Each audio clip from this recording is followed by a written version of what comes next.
Hi, I'm Clark with Santa's Lights. Today I'm going to teach you everything you need to know about extension cord management.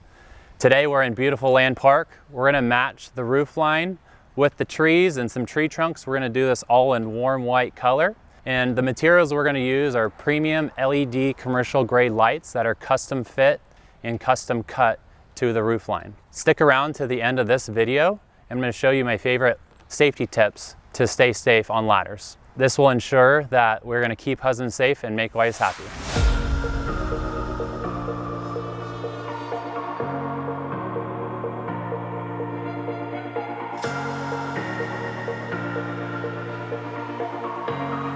So we have multiple things going on. We have the roof line that we're doing. We did the 2 tall cypress trees and we did a tree trunk.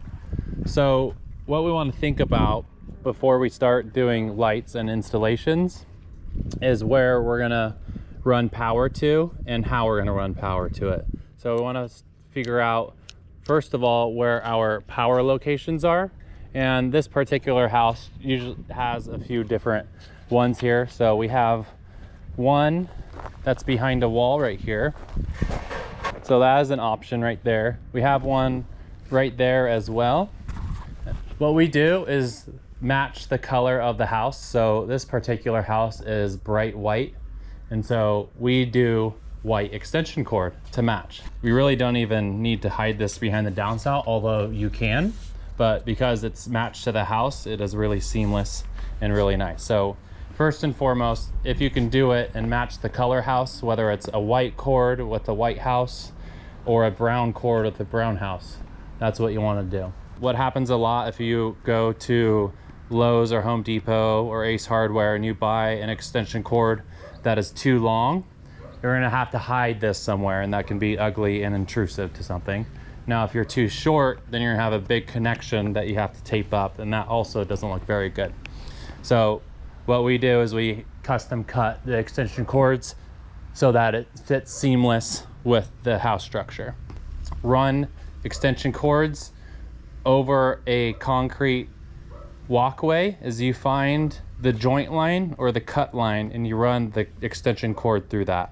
So instead of putting tape, we do a little bit of hot glue on the corner. So we put a little hot glue and then we put the extension cord onto it. One in the corner, you can put a little bit in the middle and then a little bit on the side and push that in. Now, for example, this one is a really deep cut line, so it's okay not to put tape. So hot glue is going to totally be okay here. Now, if it's a short cut line and it's raised quite a bit, you'll want to do hot glue and Gorilla Tape.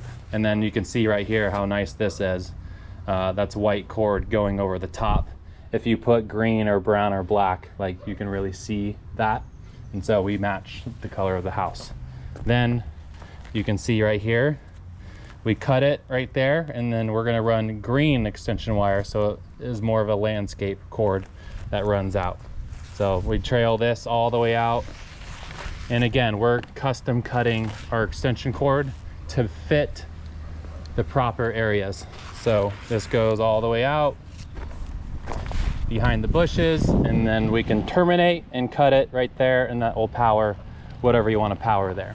Okay, so you may be wondering how you get power to these trees without having crazy cords and obstructive cords going everywhere. What you can do with professional grade materials is that if you can see this roof line, we terminated it right there on the corner, but in order to get power to this area, there is no power locations that we use. So what you can do is you put a inlet female onto the socket lights of the wire, and you can run it down the side of a downspout area. Look, you can't even see it because it's matching the house and behind the downspout. And then you can attach to there, and then if you can barely see that too, you can run it right on the corners or downspouts of the house to match. And then you can see that we put an inlet right here to give us power here. Same thing for here. And this is where you can cut it and end the line. And so that way you don't have a whole bunch of extra stuff laying around. Everything looks good.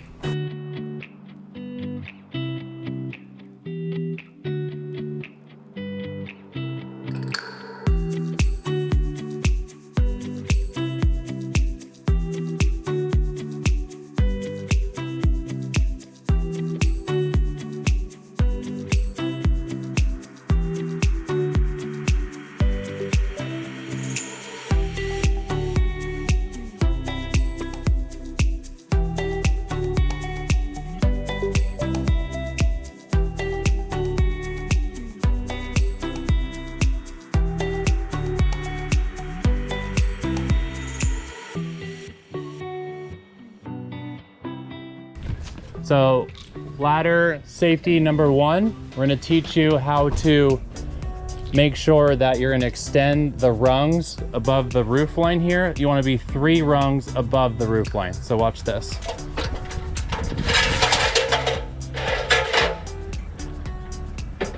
The reason why you wanna have 3 rungs minimum, you can do 4, is that when you're climbing up the ladder, and you have to get off, you have something to grab onto, and that keeps yourself safe and protected from the ladder sliding and you getting safely off the ladder.